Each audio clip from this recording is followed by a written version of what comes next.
129절로 131절까지의 말씀입니다.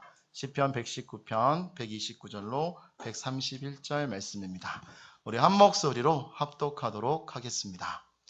주의 증거들은 놀라움으로 내 영혼이 이를 지키나이다. 주의 말씀을 열면 빛이 비치어 우둔한 사람들을 깨닫게 하나이다. 내가 주의 계명들을 사모함으로 내가 입을 열고 헐떡였나이다. 아멘. 미얀마의 빛이 임하도록 이라는 제목으로 박윤영 목사님께서 말씀 전해주시겠습니다. 네, 할렐루야. 네, 우리 순 목사님 설교할 때 아마 현보 우리 집 권사님이 아마 통역하시는 것 같은데, 저도 뭐 할 때 누가 통역해야 줘야 되는 거 아니에요? 수지? 너가 해야 되지 않을까? 오늘 발음 보니까 난 뉴욕에서 바로 온 줄 알았어요. 그래야 될 것 같은데. 이렇게 우리 미얀마 식구들 많이 왔는데 너무 감사하네요. 네, 이렇게 오늘 한번 박수로 우리 네, 땡큐. 우리 순 목사님 옆에 두 분이 또 목회자예요. 그래서 오늘 또 이렇게 함께 해주셔서 우리가 갈 땅에 대한 또 구체적인 어떤 동역의 마음을 주셔서 감사합니다. 오늘 밤에 여러분 우리가 함께 이렇게 미얀마를 함께 꿈꾸고 또 하나님이 주신 이 비전을 생각하고 시편의 말씀을 한번 열어보았습니다. 시편의 말씀을 보니까 특별히 130절 말씀에 주의 말씀을 열면 빛이 비추어 우둔한 사람들을 깨닫게 하나이다. 구약 성경 가운데 시편 말씀, 특별히 119편은 하나님 말씀에 대한 뜨거움으로 가득 차 있다.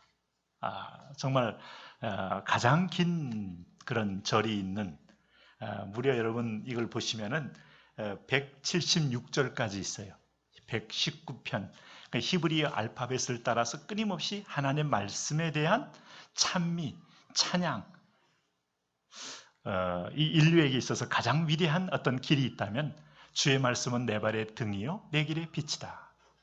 참 오늘 밤에 여러분의 얼굴이 참 아름다웠거든요. 저도 어디 가도 뭐 인상 나쁘다는 소리는 못 들었어요. 근데 오해는 물론 하지 마십시오. 얄팍하게 뭐 여러분 그런 말을 하고 싶은 건 아닙니다. 근데 무슨 소리를 하는가 하면 이렇게 참 인상이 괜찮다는 말 할 때 저는 마음이 이렇게 해석이 되어져요. 무슨 소린가 하면 당신보다 잘생겼다 이런 뜻이 아닙니다. 이렇게 하나님의 말씀을 내가 먹고 있고 그걸 전하고 있고 말씀이 나를 통과하는데 내가 인상이 나쁘다면 나는 가짜지 하는 마음이 드는 거예요. 여러분 오랫동안 불교에 있는 분은 진짜 그 부처와 같이 생겼어요.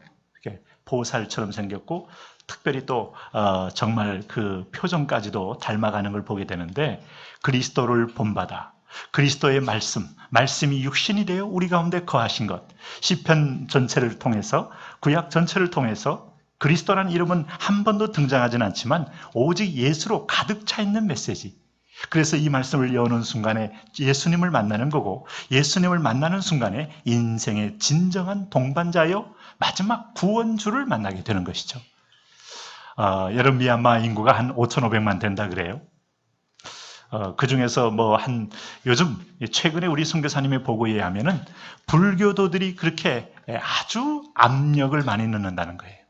네? 그래서 이 불교도들이 심지어는 무리하게 뭘 요구하는가 하면 기독교 이렇게 거주지에 그 교회의 자리를 아주 절을 짓도록 요구한다는 거예요. 그래서 처음에는 이 기독교 지도자 목회자 단체에서 그냥 이렇게 트러블을 일으키지 않기 위해서 어느 정도 허용을 했는데 이제 무리하게 계속 요구하는데 이게 이제 아주 그 노골적이고 집요하게. 여러분 이 보면 참 우리 대한민국은 이 다원적 종교가 공존하는 그런 나라로 그렇게 많지 않게 종교 간에 어느 정도까지 어떤 신사적 어떤 묵시적 협정이 있는 그런 평화 공존의 나라, 이런 나라 많지 않습니다. 그러나 영적으로는 사실은 굉장히 여러분 원불교든 불교든 다 토속 종교든 아니면 무당 종교든 사실은 복음 진리 대 비진리의 대결 구도가 반드시 돼요. 결국은 복음에 관한 문제고 기독교에 관한 문제고 진리에 관한 문제고 예수님에 관한 문제예요. 여기에 대해서 그들이 받아들이는 순간에 어둠이 드러나고 그들의 정체가 폭로되기 때문에 끝까지 이 빛이 임하지 않도록 막는 것이 어둠의 자식들의 특징. 그러나 오늘 하나님께서는 오늘 우리를 통하여 이 그리스도를 증거하는 것은 하나님의 말씀을 전하는 겁니다. 여러분, 예수님 자신은 아주 살아있는 하나님의 말씀인 걸 아시죠? 너희가 구약에서 성경을 묵상하거니와 이 성경은 내게 대하여 증거하는 것이다. 내게 대하여 증거하는 것이다. 참 그 신비한 하나님 말씀이 한 가지 강이 되어서 생생한 골고다로 흐르더니 저 영원한 부활의 길로 올라가는 그 말씀의 강을 따라가면 반드시 그리스도를 만나게 돼 있다. 최근에 제가 60년대 이제 한국 사회를 뒤흔들었던 감리교 신학대학의 그 유명한 그 신학 교수가 계셔요. 그분이 나중에 연세대학 신학 교수까지 하셨는데 그분이 하나님도 경험했다고 생각이 들어요. 근데 그분이 한국에 오셔서 새롭게 전개한 그런 신학이 뭔가 하면 토속 신학이에요. 토착화. 여러분, 굉장히 이것은 굉장한 탁월한 인사이트, 통찰력이었고 굉장히 우리식 어떤 신학을 하자 해서 그분이 주장한 게 풍류신학이에요. 풍류신학. 근데 내가 한국에 이런 분이 계시나 하고 있었는데 오늘 아침 국민일보에 그분의 전면 인터뷰가 최근에 났어요. 올해 연세가 94세셔요. 그래서 제가 지금 이제 노년에 이제 아내도 먼저 돌아가시고 혼자 사시는데 아직도 건강하셔요. 네. 그러면서 아침에 일어나면 가부좌를 하고 또 생식을 또 드시면서 건강관리를 하시는데 수염이 쫙하고 얼굴은 좀 마르셨지만은 예전에 그 풍모가 그대로 있는 그런 분이에요. 제가 꼼꼼히 한번 인터뷰를 읽어봤더니 역시 아직도 그의 인터뷰 속에 한 번도 예수는 안 계셔요. 그가 믿는 것은 하나님입니다. 저는 그분을 판단할 이치에 있지 않아요. 또 그분의 신앙에 대해서 제가 다 이렇다 저렇다 지금 말할 수 있는 여건도 아니에요. 그것은 하나님과 개인적인 문제입니다. 그러나 한 가지 분명한 것은 그분은 쉽게 말하면 어차피 한국적 신학을 얘기하면서 우리는 풍류가 우리의 달란트니까 풍류 신학이 우리 신학이고 그 다음에 이 석가를 보면은 그야말로 기막힌 하나님의 손길을 보고 우리나라의 석가 열애상을 보면 그야말로 그 미소 속에는 하나님의 미소다. 이렇게 주장하시는 분이에요. 그렇게 당신이 보고 느꼈다는 건 자유입니다. 미술 감상은 항상 자유인 거 아시죠? 할렐루야. 그래야 피카소도 존재하는 거죠. 근데 제가 이제 갈급한 것은 그겁니다. 이런 분을 보면서 이렇게 한국적 토착화 신학을 얘기하면서 이렇게 오신 것까지는 좋았는데 당신의 영혼은, 근데 참 죄송한 편입니다만 그 신문에 난 생생한 얼굴을 볼 때 그렇게 제가 이렇게 본받고 싶다 하는 마음이 들지는 않더라고요. 그러니 이분은 하나님만 믿는 것 같아요. 하나님만. 그 하나님은 절대 영이고 독일에서 말했던 그 절대 정신, 헤겔이 말했던 절대 정신은 곧 하나님이다. 이렇게 말하면 하나님 안 계신 거예요. 네? absolute Geist, 절대 정신, 이게 하나님이다. 어떤 때는 하나님은 어떤 분이신가? 다 다양한 모습으로 나타난다. 맞는 말 같고 틀린 말 같고 알쏭달쏭한데 여러분 아주 심플합니다. 예수님 통해서 만난 그 하나님만이 나의 아버지입니다. 할렐루야. 당신이 부르고 있는 그 알라든 고트든 당신이 부르고 있는 수많은 신의 이름들 가운데 여러분 붙잡았는데 그 신이 하나님이 아니고 귀신이라면 당신의 인생은 파멸당하는 거예요. 그래서 나는 마지막에 이분이 연세가 드시면서 죽음을 앞에 놓고 진정한 그리스도 고백이 있나 했더니 그게 없어요. 그 매기가 없어요. 여전히 그는 석가 열애상에서의 은혜를 받고 계시고 여전히 한국적 정서에 대해서 은혜를 받고 계시고 여러분 그것은 그냥 일반적인 사람의 정서이지 그 위에 신학이 쌓여지는 것은 저는 반대하지 않습니다. 우리의 신학이 가능합니다. 우리의 정서 위에 우리의 감성적인 신학 가능합니다. 신학은 상황화시킬 이유도 있습니다. 그러나 상황화시키기 위해서 그 안에 DNA가 빠져버리면 그것은 아무것도 아닌 거예요. DNA는 뭔가 하면 예수 그리스도. 할렐루야. 이 그리스도 빠져버린 마치 소금은 소금에 NaCl 돼야지 NA만 가지고 소금 아니잖아요. Cl만 가지고 소금 아니잖아요. Cl 먹어버리면 죽어버리잖아요. 여러분 물은 H2O하고 합해진 그 DNA가 있잖아요. O만 먹어가지고는 이게 큰일 나죠. H만 먹어도 위험한 거죠. 하나님은 우리에게 주신 그 본질적인 그리스도, 십자가의 그리스도. 여러분, 그래서 오늘 성경을 읽을 때 그리스도가 등장하고 그리스도가 나타나고 그리스도를 증거할 때 이것은 반드시 그들에게 길이 되고 빛이 됩니다. 우리는 별 수 없이 빛이 임하지 않으면 아무것도 볼 수 없어요. 그래서 깨닫지 못한다. 우리 아리키메데스의 원리 이런 걸 발견한 사람 있잖아요. 누구죠, 그게? 아리키메데스죠. 아레켜줬잖아요. 아리키메데스. 그 사람이 목욕탕에서 벗고 시원해 하다가 유레카하고 뛰쳐나왔다고 하는데 그 현장에서 없어가지고 그랬는지는 모르겠지만은 정말 부력을 발견했다. 유레카. 정말 막 깜짝 놀랄 이 비밀. 저는 여러분 이게 신학을 공부하면서 감동 먹고 은혜 받고 했던 것을 잊지 못해요. 네. 참 이것도 참 두 갈래 길이에요. 이게 고리타분하고 이걸 배워봐야 깊어봐야 어디 가서 써먹냐라고 여러분 참 이성주의적인 어떤 생각에 차라리 토플 공부나 하지. 수지처럼 영어나 발음이나 참 늘려서. 할렐루야. 이래야 이건 보편성이 있고 이게 가치성도 있고 인정도 있고 믿는 자나 믿지 않는 자는 모든 사람에게 인정받는 것이고.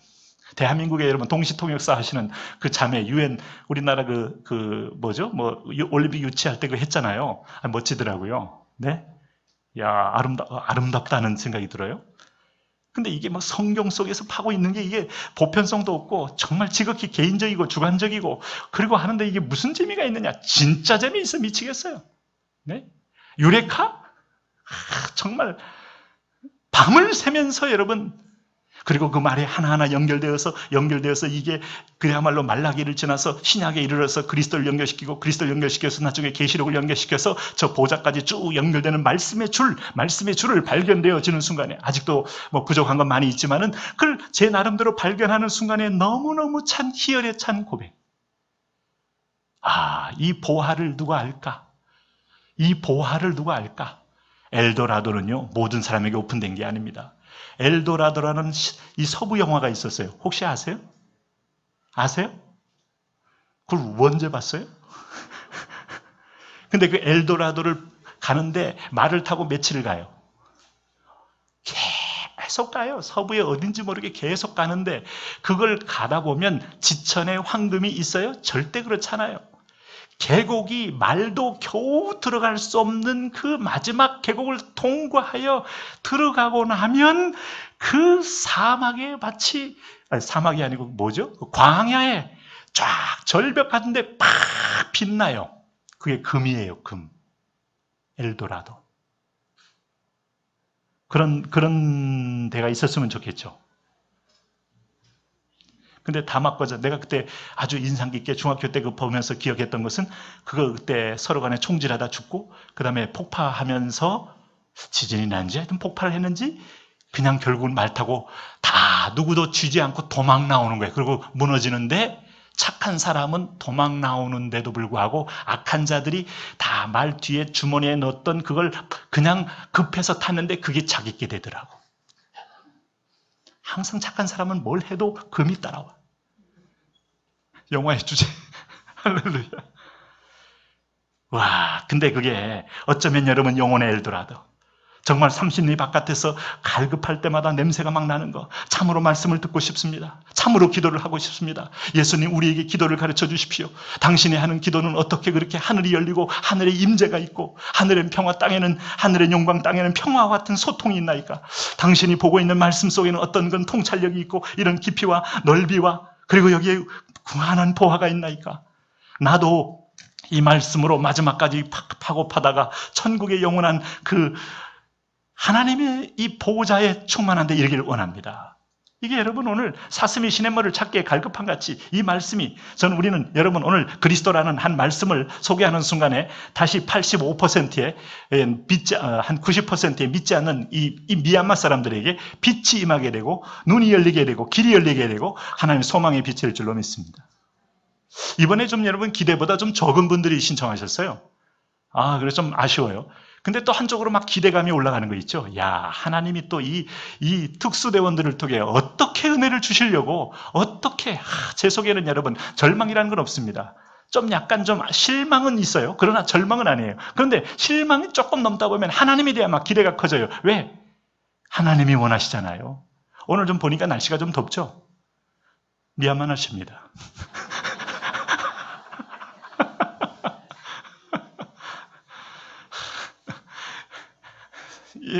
5층에서 8층 가기도 싫고 바깥에 나가서 그 습기 확 먹은 뜨거운 공기 아우 no no oh no. 그래서 여러분 국민일보의 전면 광고 중에 롯데 그게 나왔더라고요. 롯데에도 그런 무슨 캐리비안 베이 같은 그런 걸 하나요? 언제부터 하나요? 그거? 그래서 우리는 프로급으로 논다 하면서 막 여자들이 핫변 찍고 막 달려가는 건데 여기를 갈 거냐 미얀마 갈 거냐 여기 가겠다는 마음들이 다 드는 거죠. 근데 참 제 속에 막 기대가 올라와요. 이야, 하나님이 한 건 하신다. 이제 한 건 주신다. 여러분 항상 은혜는요 보화 속에 있습니다. 질그릇 속에 보화가 있고 은혜는 더위 속에 보화가 있고 은혜는 사람들의 대중성이 없을 때 보화가 있고 은혜는 좁은 길에 보화가 있고 은혜는 여러분 참 다수의 사람들이 여러분 여러분 그렇다고 안 가시면 넓은 길을 추구하겠다 이런 뜻은 아닙니다. 물론 다수의 사람은 넓은 길을 추구할 때 좁은 길이 열리고 좁은 길이 보인 사람에게 은혜가 있어요. 할렐루야. 네? 그래서 오늘 여기 이 하나님의 말씀 앞에 자기를 깨닫고 하나님의 말씀 앞에 오늘 역사의 소명을 깨닫고 그래서 오늘 이분들에게 우리가 가서 아버지의 이름과 성령의 예수 그리스도의 이름과 성령의 이름으로 세례를 주고 이분들이 다시 깨어 제자화되어서 또 교회가 세워지는 하나님 이번에 우리가 40명이 가든 50명이 가든 하나님 교회가 세워지게 하여 주옵시고 그리고 곳곳마다 그리스도의 흔적의 길이 열려서 그 안에 그리스도는 말씀이요 그리스도는 길이요 그리스도는 빛인데 오늘도 하나님 이제 이 미얀마에 보니까 불교도들이 자꾸 핍박을 하는 거 보니까 하나님이 부흥을 준비하고 계셔죠. 네? 한국교회 일제히 핍박이 없었다면 결코 해방 후에 부흥 없습니다. 여러분 6.25에 참혹한 핍박이 없었다면 6.25는 동족 상잔인과 동시에 기독교인들이 한 처절한 도륙이 6.25입니다. 네. 저희 아버지는 6.25 실존 인물 아닙니까? 거기 무슨 이렇게 그거 이렇게 탄약 그런 걸로 막 차출됐는데 그 죽을 뻔하다 사시고 그 다음에 이제 교회에 막 같이 막 흘러가고 교회 교회에 이제 놓고 이제 어떻게 피난 가셔야죠. 가셨다가 낙동강에서 부산에서 막 다 이 체험을 하신 분이에요. 그러니까 하나님이 우리는 볼 때 이게 국가적인 정치적인 국력의 힘의 충돌이 한반도라고도 볼 수 있습니다만은 결코 그렇지 않고 그것만 있는 게 아니라 하나님의 이 배후의 역사적인 영적 투쟁의 장소요, 영적 전장이요. 오늘 여기서 우리가 여러 가지 상황 가운데서 거기서 믿는 자들의 간구와 믿는 자들의 소원이 열려지면서 하나님 배후의 천군을 풀어서 전세를 반전시키시고 준비시키시고 여기까지 오게 했고 오늘 우리를 계몽시켰고 우리를 열었고 수십 개국의 빚을 지게 했고 지금 빚을 갚을 만한 능력도 있게 하고 여러분 가치도 있게 했다. 돌이켜보면 여러분 우리는 주저하면 안 돼요. 지금은 우리가 이제 앞으로도 세계 지금 12위의 무역대국 앞으로 13위의 국력 이렇게 말할 때 지금 오늘 유엔의 가입국이 거의 200개 국가에 이르게 되잖아요. 그러면 지금 그래도 이렇게 줄 수 있을 때 주는 거지 더 떨어지면 여러분 우리 거 나도 지금 못 살겠다고 아우성치면 안 돼요. 그 상황에 오기 전에 지금 열린 문이 있을 때 빌라델비아 같은 문이 있을 때 우리는 거기에 순종하고 나가서 주고 오고 풀고 오고 할렐루야. 네, 이게 여러분 살 길입니다. 살 길. 이 살 길을 이 한여름을 오늘 미얀마를 택했고 미얀마에서 하나님 그들이 와서 우리를 도우라는 마게도냐 사람들의 환상이 열리고 오늘 우리가 가서 그리스도를 증거할 때 그들의 눈이 열리고 귀가 열려서 오늘 그들이 하나님을 사랑하는 자가 되고 말씀을 사랑하는 자가 되고 오늘 그들이 주님 앞에 붙들린 자가 되고 네? 하나님의 말씀의 가장 큰 축복이 뭔가 하면 깨달음이에요. 그래서 여기 시편 119편에 보니까 말씀과 나 사이에는 깨달음이 있어요. 깨달음은 말씀을 내재화시키는 길이요. 깨달음은 내게 영의 양식이 되게 하는 거예요. 깨달음은 비로소 사람답게 만드는 거. 이 곳곳마다 27절에 나를 깨닫게 하여 34절에도 깨닫게, 125절에 깨닫게, 144절에 깨닫게, 160절에 깨닫게 달라고 간구해. 이 간구를 통하여 마치 빌립이 이디오피아 내시에게 이게 복음을 전했을 때 그 이디오피아 내시가 큰 깨달음을 얻고 그가 시편을 읽으면 이사야를 읽으면서 메시아를 만났잖아요. 그리고 이 이디오피아 땅에 빛이 임했잖아요. 네, 여러분. 그리고 이디오피아는 번성합니다. 그 이디오피아가 6.25 때 우리를 도왔다는 거 아니에요? 여러분, 6.25 때만 해도 이디오피아가 우리보다 훨씬 잘 사는 거예요. 힘이 있던 거예요. 근데 지금은 어떻게 복음이 희미해져가면서 가물가물해지고 깨달은 자가 줄어들면서 아주 어둑어둑해지면서 그 소말리아와 함께 그냥 사람들이 다 우중충해져가면서 여러분, 깨달음. 수가성 여인이 말씀을 깨닫는 순간에 비로소 인생의 방황을 멈추며 5 남자에 대한 모든 갈증이 떠나가며 비로소 자유해지는 것. 유대인 남자 예수를 만나는 순간에 그가 영혼의 갈증이 치유되고 회복되었다. 네?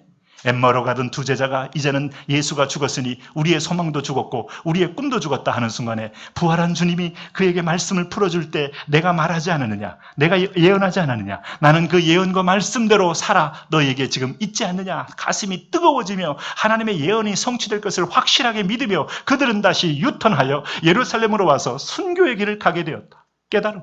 할렐루야. 네?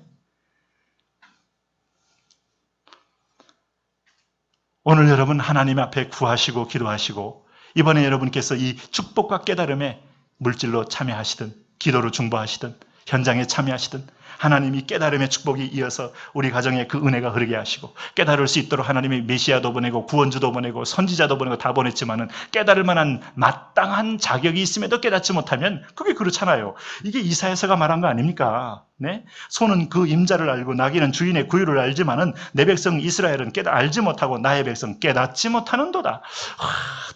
얼마나 답답해요. 얼마나 답답해. 여러분 우리가 부모가 이렇게 경험해봤고 또 이렇게 살아봤기 때문에 어느 정도 이렇게 아는 걸 충고할 때 아주 바락바락 그 아이가 이건 아니야 할 때 부모가 답답하잖아요. 답답할 때는 우리의 소통의 통로는 패는 거예요. 시키고 맞다니까 이게 맞다니까. 그렇다고 해서 대화가 된 건 아니잖아요. 근데 하나님은 항상 이렇게 인격적으로 얘기하면서 깨닫기를 구해요. 성령이 문 앞에 서서 이렇게 그대로 말씀을 안고 우리에게 들어와서 우리의 인생을 해석하기를 원해요. 아직도 상처를 안고 있는 사람, 아직도 여러분 의혹의 그런 어둠의 먹구름 속에 있는 분들, 아직도 여러분 두려움에 여러분 있는 분들, 말씀이 들어가면 깨달아지면서 해석이 되어지고 그 모든 불투명한 것들이 하나님 앞에 선명하게 드러내면서 앞으로 미래에 대한 확신에 거하게 될 수 있습니다. 인생 여러분 해석이 되어져야 돼요. 돌이켜보면 왜 나는 이 대목에서 고난이 있었고 왜 나는 이 대목에 이런 일이 있었고 여러분 제가 참 제 아들 얘기를 우리 여러분에게 여러 번 했습니다만은 여러분 제가 은근히 그의 나라와 의를 구하라 그럴 때 무슨 마음을 먹고 살아봤는지 아시죠? 제가 제 아들놈들을 위해서 구체적으로 기도를 별로 해본 적이 없어요. 근데 정작 이렇게 현실적인 문제, 군대라는 문제를 딱 만나면서 내가 그동안 붙들었던 말씀으로 하나님께 다시 상기시켰어요. 혹시 하나님이 잊어버리실까봐.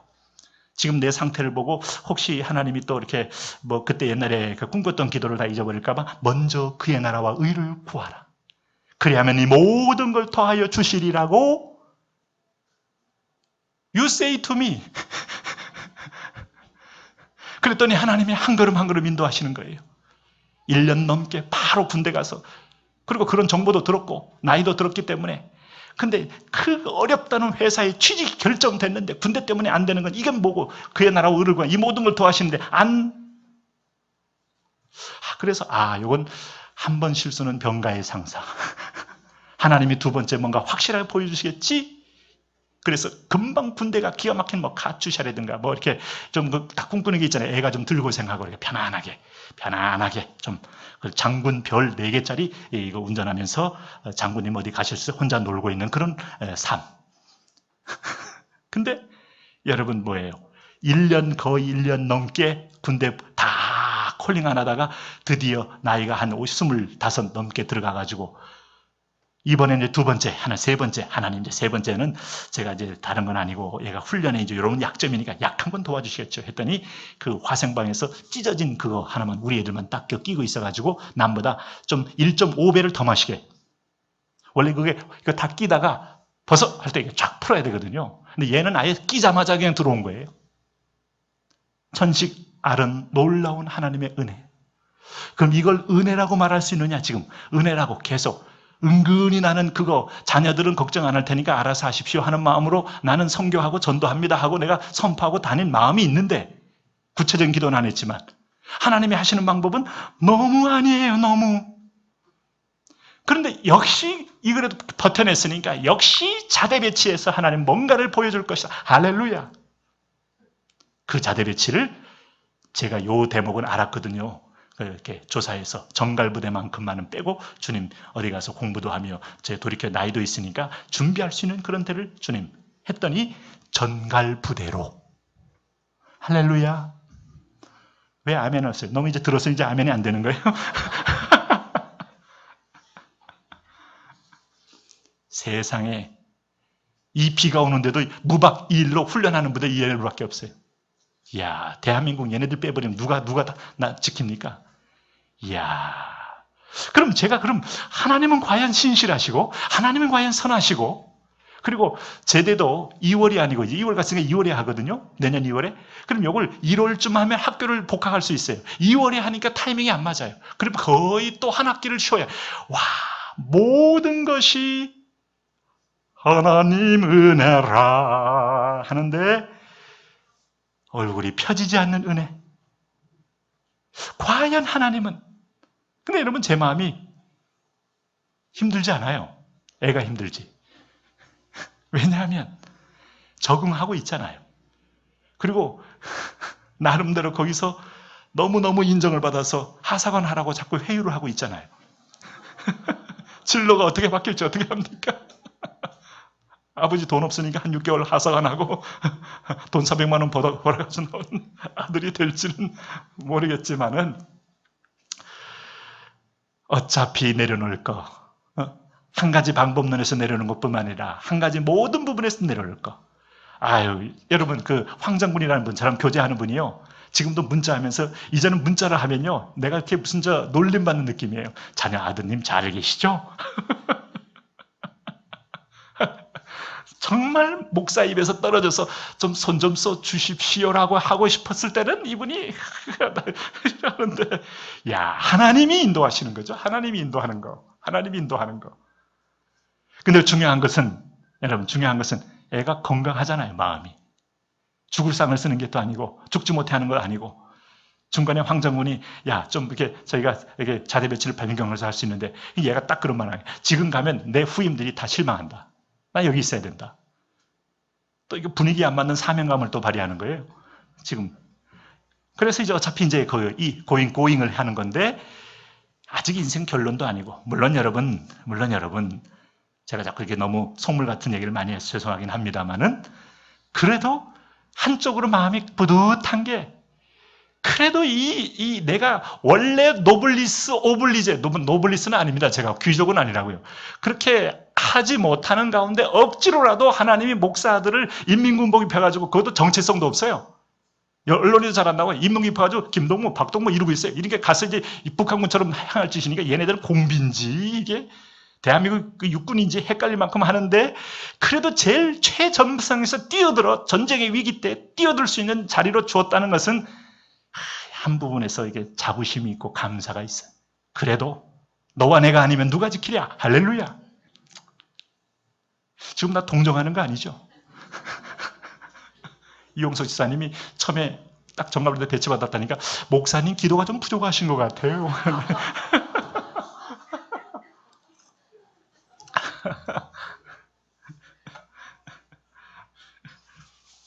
기도는 좀 부족했는지 모르지만 하나님의 선한 인내심은 맞잖아요.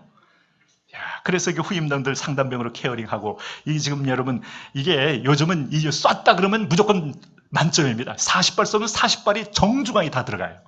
그러니까 이게 실수가 아니에요. 총 쏘는 게. 그래가지고 이 정상에 났는데 전투하면 마지막 최후에 살아있는 이 병이 돼가지고 그럼 이제 얘가 거의 이제 람보처럼 사는 거예요. 이제 지금은. 네. 그럼 이제 이런 아이를 세상에 갖다 놓으면 쓸데가 없어요. 내가 꿈꾸는 여러분 세속적인 성공 그런 그림이 안 나와요.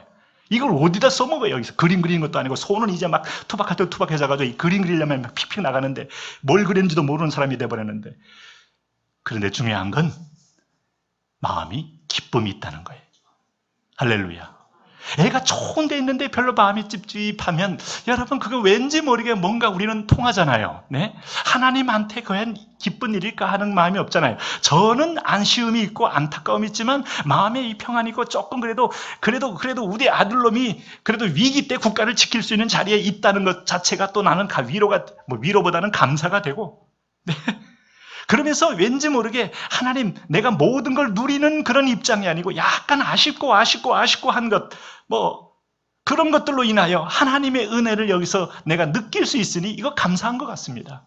할렐루야. 어떻게 모든 걸 다 누립니까? 네? 오늘 근데 이 깨달음이 오는 거예요. 깨달음이 오는 거예요. 깨달음이 와야죠. 네? 그리고 이게 사람이 하나님의 말씀을 깨닫는 것이 결코 어렵거나 힘든 것은 아닙니다. 받아들이고 순종하는 자에게 깨달음이 오고 그 깨달음은 엄청난 시너지를 내고 한 사회를 변화시키고 칼빈이 변화시켰듯이 쮸잉글리가 변화시켰듯이 루터가 변화시켰듯이 한 세대를 바꾸고 한 민족을 바꾸고 여러분 덴마크의 그 달가스라는 분이 목사님 안에 그룬투비 목사 그룬투비 그 춥고 습하고 아주 척박한 땅에 나무를 심으면서 자연사랑, 하나님 사랑, 민족 사랑, 이 가슴이 뜨거우는데 완전히 덴마크라는 게 송두리째 바뀌어진 그 뿌리 속에는 이 그룬투비 목사님의 비전과 헌신이 있었다는 거 아니겠어요? 오늘 우리 성도들은 다수여만이 세상을 변화시키는 게 아니고 하나님의 말씀 먹은 빛 있는 깨닫는 성도로 세상을 바꿀 수 있습니다.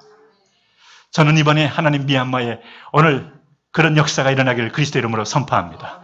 들어갈 때 하나님 그런 거룩한 이 임파테이션이 거룩한 전염병 이게 사도행전에 나오는 복음은 전염인데 이 전염이 일어나게 하여 주옵소서. 하나님 그렇게 역사가 되게 하시고 특별히 오늘 밤에 오는 미얀마의 날에 또 이렇게 귀하게 미얀마 식구들이 다 왔는데 함께 하나님 우리가 동역자입니다. 선교사입니다. 꿈을 꿉니다. 하나님 기름을 부어 주옵소서. 순 목사님 부부 앞으로 미얀마에 가서 교회를 건축하고 세울 꿈이 있는데 하나님 계속하여 한국에 온 우리 미얀마 식구들이 이런 꿈으로 미얀마 복음화의 선봉대 되게 하여 주옵소서. 예수님의 이름으로 기도합니다. 아멘.